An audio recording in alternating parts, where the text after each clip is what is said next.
이번 대책의 최대 특징은 6억 원 한도입니다. 수도권 주택담보대출은 집 시세가 얼마든 최대 6억 원까지만 가능합니다.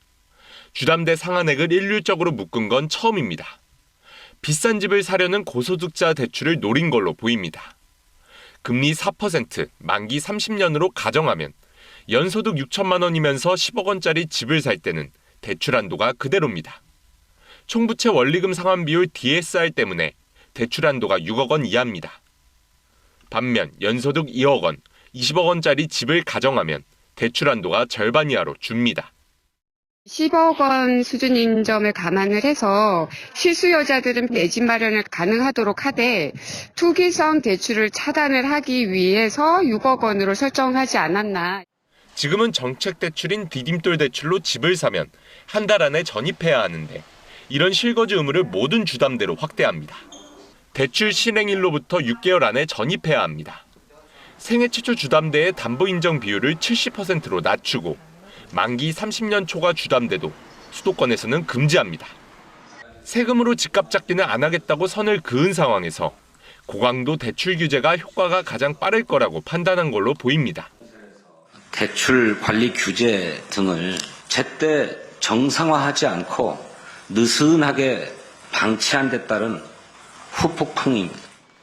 강화된 주담대 규제는 내일부터입니다. 오늘까지 매매계약금을 치렀고 은행 등의 대출 신청을 마친 경우만 종전 규제가 적용됩니다. KBS 뉴스 박찬입니다. 전세대출 조이기는 이른바 갭투자 때문입니다.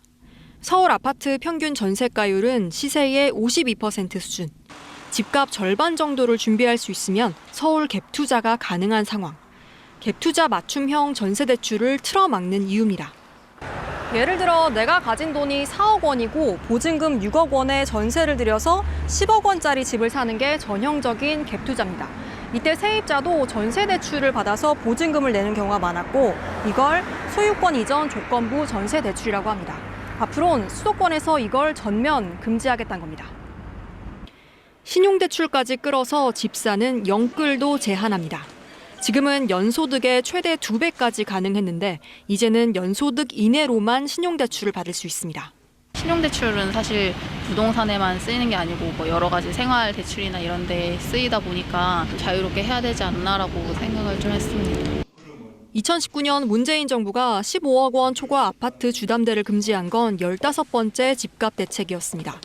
이재명 정부는 첫 대책부터 주담대 한도를 6억 원으로 묶는 초강수를 꺼냈습니다. 문재인 정부 때보다 더 강력한 내용이에요.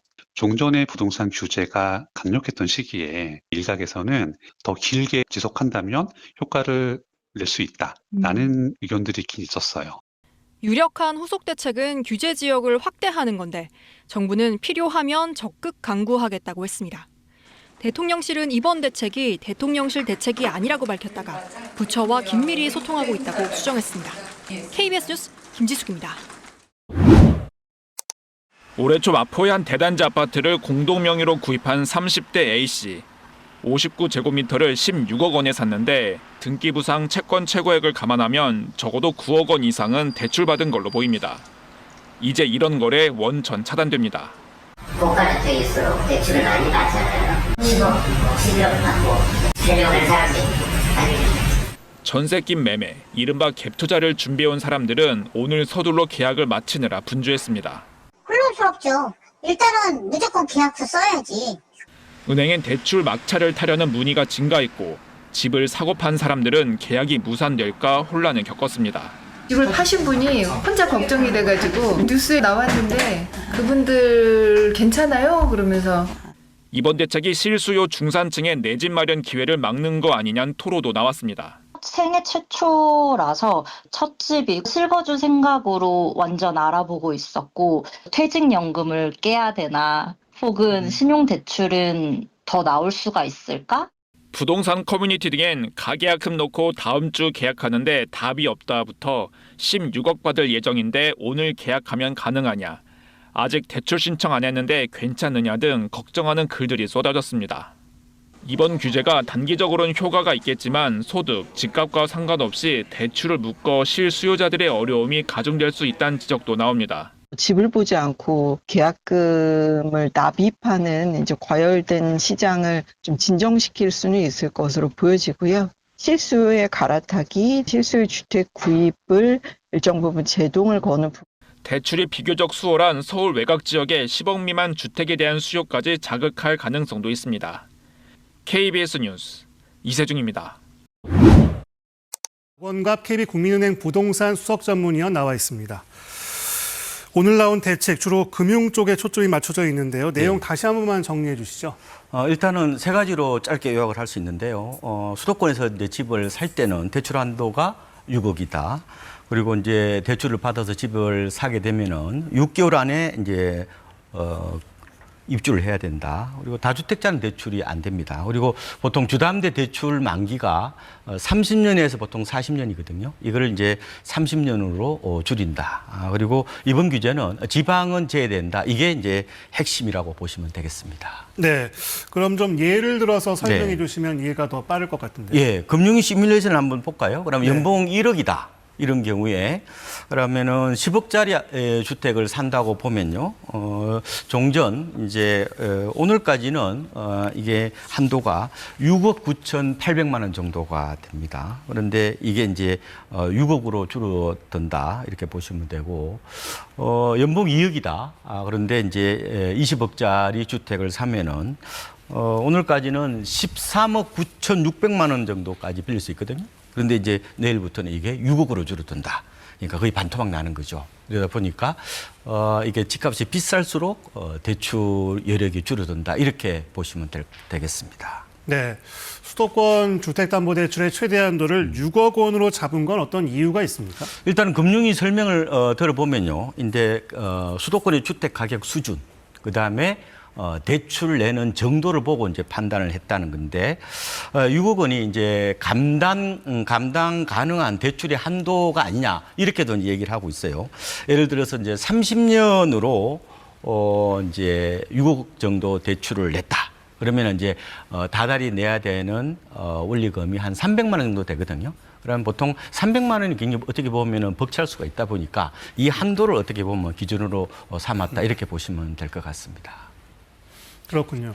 이 대법원 내일부터 시행되는데요. 그러면 그 대출 신청을 마친 경우, 네. 오늘까지 대출 신청을 마친 경우에만 이 종전 규제가 적용되고 네. 나머지 분들은 새로운 규제를 적용받게 되는 건가요? 그렇습니다. 근데 지금 이제 가장 그 얘기가 많은 게 가계약 문제예요.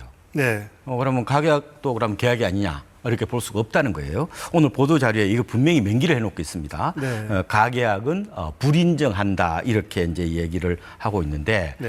근데 이제 결국은 이제 계약을 했다는 그 정빙이 있어야 되잖아요. 네. 그럼 무조건 뭐 매도자하고 매수자 간에 계약했다고 말로 하면 되는 게 아니니까. 네. 그러면은 직접 계약서를 썼어야 되죠. 네. 그러면 요새 통상 계약을 하면은 계약금을 이제 집주인한테 보내지 않습니까? 그렇죠. 거의 10% 정도 내죠. 그러면은 계좌 이체 영수증까지도 좀 갖추고 있어야 된다 이런 말씀을 드립니다.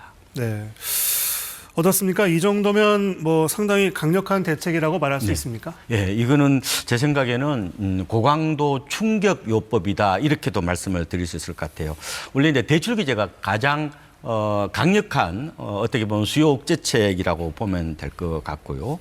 논문을 보면요, 수도권에서는 집값이 비싸지 않습니까? 그래서 이런 금리보다 오히려 대출 규제가 더 영향을 많이 미친다 이런 이제 내용들도 있는데 아무래도 네. 대출의 문턱이 높아지니까 그만큼 이제 보면은 집값도 좀 진정될 수도 있다 이렇게도 이제 볼 수가 있겠습니다. 네. 그러면 단기적으로는 부동산 시장이 여기에 반응할 걸로 보시는 거죠? 아무래도 말씀드린 것처럼 그동안에 이제 과열 양상을 띄었던 곳이 강남 그리고 마포 뭐 성동구 같은 한강 벨트였잖아요. 네. 그래서 이곳을 어떻게 보면 정조준한 대책으로도 볼 수가 있거든요. 그동안 이들 지역들이 뭐 상급지 갈아타기나 아니면 똘똘한 한채 열풍을 주도했던 곳인데 그래서 이번 대책으로 제 생각에는 아마도 거래가 좀 줄 겁니다. 그리고 이제 일부는 숨고르기 양상이 나타날 거로 보이고 네. 일부에서는 아마 급매물도 좀 나오지 않을까 생각을 해보고 있습니다. 네. 뭐 반면에 실수요자들의 내 집 마련은 좀 더 어려워진 그런 면도 있는 거 아닐까요? 그렇죠. 이게 양면이죠. 근데 이제 저희 KB 시세를 보면은 수도권의 아파트 평균 가격이 7억 7천만 원 정도 됩니다. 네. 그래서 아마 중저가 아파트를 살 때는 뭐 크게 적용을 안 받을 거로 보이고, 다만 이제 고가 주택을 살 때는 아무래도 이제 갑작스럽게 대출 문턱이 높아졌으니까 일부 이제 당황할 거로 보이는데, 사실상 이제 제 생각에도 아마 금융위 쪽에서는 고민이 좀 많을 것 같아요. 그러니까 개인의 어떤 내 집 마련 효용 쪽에 초점을 맞출 거냐, 아니면은 국가의 어떤 가계부채 어떻게 보면 연착륙에 좀 초점을 맞출 거냐에 따라서 좀 달라질 수 있는데, 네. 지금 집 사는 분들이 다주택자들이 없거든요. 거의 1주택자나 아니면은 갈아타기죠. 그것도 무주택자들이거든요. 근데 네. 이게 한꺼번에 몰리면 결국은 이게 어떻게 보면 병목 현상이 나타나고 결국 투기적 강풍으로 이어질 수 있다 보니까 이런 부분들을 좀 제동을 걸어야 되지 않느냐, 뭐 그런 고민들이 이번에 정책에 좀 반영된 거로 보고 있습니다. 그렇군요. 풍선 효과가 나올 가능성은 없겠습니까? 크지는 않을 것 같아요. 근데 이제 아무래도 중저가 주택의 밀집 지역 쪽으로는 수요자들이 좀 관심이 늘 것으로 보여요. 그런데 전체 분위기가 약간 냉각되는 분위기거든요. 그래서 단기간에 반사이익을 기대하기에는 좀 제한적이지 않을까 이런 생각이 들고, 근데 지방 같은 경우는 이번에 대출 규제 대상에서 제외되잖아요. 네. 그리고 지금 3단계 스트레스 DSR 이것도 6개월 유예를 했고, 그리고 이제 공기업 이전 이런 혜택도 있기 때문에 제 생각에는 다소 좀 온기가 돌 수는 있다. 그래서 네. 매물이 소화되면서 아마 바닥을 다지는 양상들이 이어지지 않을까 이렇게 예상을 해보고 있습니다. 네. 지금 무주택 실수요자들은 고민이 많을 것 같습니다. 이제 내일부터 집을 알아볼 때 어떻게 접근하고 대응하면 좋겠는지 좀 조언을 해주세요. 네, 두 가지 말씀을 드리고 싶은데, 일단은 대출의 문턱이 높아졌잖아요. 그러면 이렇게 계약부터 하시면 안 돼요. 반드시 은행 창구를 들러서 대출 상담을 해본 다음에 대출이 어느 정도 되는지를 확인하고 네. 계약을 하시는 거. 네. 그다음에 지금 이제 갈아타기 하시는 분들이 의외로 많은데, 네. 이러면은 종전집을 팔고 나서 계약하는 쪽으로 아마 가닥을 잡아야 될 겁니다. 그러니까 선매도 후매수 원칙을 지키시라는 말씀을 좀 드리고 싶어요. 그러니까 네. 덜컥 이렇게 사놓고 종전집이 그러면 안 팔리면은 이 낭패를 당할 수 있기 때문에 반드시 선매도 후매수 원칙을 지키는 전략이 필요할 것 같다, 이런 말씀을 드립니다. 네. 뭐 이번 대책은 가계대출과 관련된 관련된 부분이었지만 결국에 집값 안정을 하려면 공급이 좀 뒤따라야 할 텐데 이건 단기간에 좀 풀기 어려운 면이 있습니다. 어떤 대책이 필요할까요? 제 생각에도 말씀하신 것처럼 후속 공급 드라이브 대책이 나와야 될 거로 보이고요. 원래 이제 언론에서는 사기 신도시 얘기가 있었거든요. 근데 공약집에는 그게 빠졌어요. 그래서 저는 필요하면은 사기 신도시 카드도 꺼내야 될 거로 생각을 하고 있습니다. 그래서 이 대출 규제만으로 집값을 장기간 좀 안정시키기는 좀 어렵거든요. 지금 무주택자들이 굉장히 불안해하고 있습니다. 그래서 무주택자들이 좀 참을성 있게 기다릴 수 있도록 파격적인 공급 신호, 이걸 좀 보낼 필요가 있지 않느냐, 이런 생각을 해보고 있습니다. 그리고 끝으로 그 집값 양극화가 점점 심각해지고 있잖아요. 이걸 풀 해법은 없을까요? 이 사실상 이게 양극화 문제는 뭐 일자리라든지 이런 거하고 또 맞물려 있는 거잖아요. 네. 그래서 지금 수도권으로 몰려오는 이 어떻게 보면 문제인데, 수도권이 지금 면적이 12%인데 인구는 50%가 넘는 거거든요. 그리고 서울 아파트가 문제인데 지금 거래량을 보면요, 외지인이요, 4채에서 5채 중에 한 채를 삽니다. 네. 그러니까 이게 공급은 한정돼 있는데 계속해서 어떻게 보면 사게 되면은 이 수요를 감당할 수 없다, 이렇게 말씀을 드리는데, 그렇다면은 적절하게 저는 수요를 좀 분산하는 것도 필요하다고 보는 거예요. 그러면은 지방 경제가 살아나야 되는 문제가 생기는 거죠, 그죠? 그래서 이번에 아마 지방 소멸 이런 걸 막기 위해서 뭐 2차 공기업 이전이라든지 이런 것들도 하나의 대안이 될 수 있다, 이런 말씀을 드리고 싶습니다. 네, 박원갑 KB국민은행 부동산 수석 전문위원 말씀 들어봤습니다. 말씀 잘 들었습니다.